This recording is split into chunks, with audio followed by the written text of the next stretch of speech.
Hey guys, I recently got the M1 iPad Pro 11-inch for review, and this is what I think about it. On the surface, the 2020 iPad Pro looks no different than the 2020 model. It's slightly thicker and can now be paired with a white version of the Magic Keyboard, but otherwise it looks unchanged. However, looks can be very deceiving. Let's talk about the design and the specs. Apple has given the guts of this iPad Pro a huge overhaul, making an already powerful device downright ridiculous for a tablet. Both the 11-inch and the 12.9-inch versions now come with the Apple M1 SoC, the same chip that powers the latest 13-inch MacBook Pro, MacBook Air, and the 24-inch iMac. They also allow for up to 16GB of RAM, 2TB of storage, and support for proper USB 4 Thunderbolt devices. If you opt for the 12.9-inch model, you get the other major update, one of the most beautiful LCD displays I've ever used, using the Mini LED technology. Thanks to the M1, the iPad Pro can now be configured with a Thunderbolt connection. That means no more frustration when you try to connect a Thunderbolt SSD or add more ports with a Thunderbolt dock.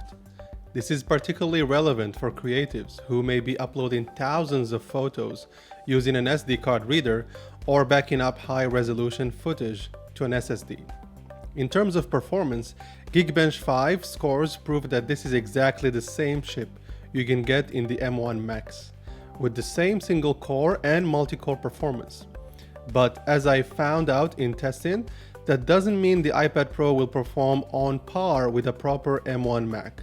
Gaming performance was really smooth in my test, and if you have an Apple Arcade subscription paired with an Xbox or a PS controller, you can turn the iPad into a mobile gaming console. What's improved with the M1 chip is the heat dissipation and power consumption. So we have 9 watts compared to the 13 watts of the A12Z found in the 2020 model, while playing, of course, demanding games. However, I did not see any significant FPS increase in most games, which could be a developer limit. So it means with the M1 iPad Pro, you can play your favorite games just a bit longer. My disappointment with this is that the software is very limiting to the power of the M1 chip. Even after IPADOS 15 update, few if none of the productivity apps take full advantage of that powerhouse of specs.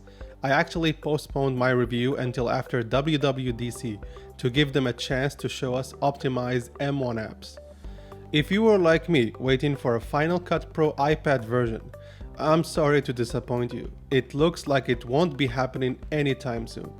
I understand why Apple won't do that, since it will blur the line between macOS and iPadOS, and they already said they don't want that to happen. Let's talk about iPadOS. Currently, apps are limited to the amount of RAM they can use, regardless of the amount available on the device. For example, despite the highest-end M1 iPad Pro featuring 16GB of RAM, on iPadOS 14, apps are limited to only use 5GB. So that's basically 11GB wasted. In the second beta of iOS and iPadOS 15, Apple is introducing a new entitlement that developers may request that will expose their apps to more memory. However, developer documentation doesn't specify how much extra RAM an app may be exposed to, and also says this is limited to supported devices. So an entitlement basically means that the app will request more RAM from iPadOS. For example, if Procreate's developers receive authorization to use more RAM, it would mean that users will be able to surpass the current 115 layers limit. Procreate has already said that if Apple increases the limit, it will update to give iPad Pro customers as many layers as possible. Other apps as LumaFusion could take advantage of more streamed channels or higher video quality when editing. For instance, Capture One said they will have an M1 iPad app in 2022. But as you all know, it's never a good idea to buy a tech gadget today based on future update promises. It's even worse in this case because Apple didn't actually promise anything of the sort.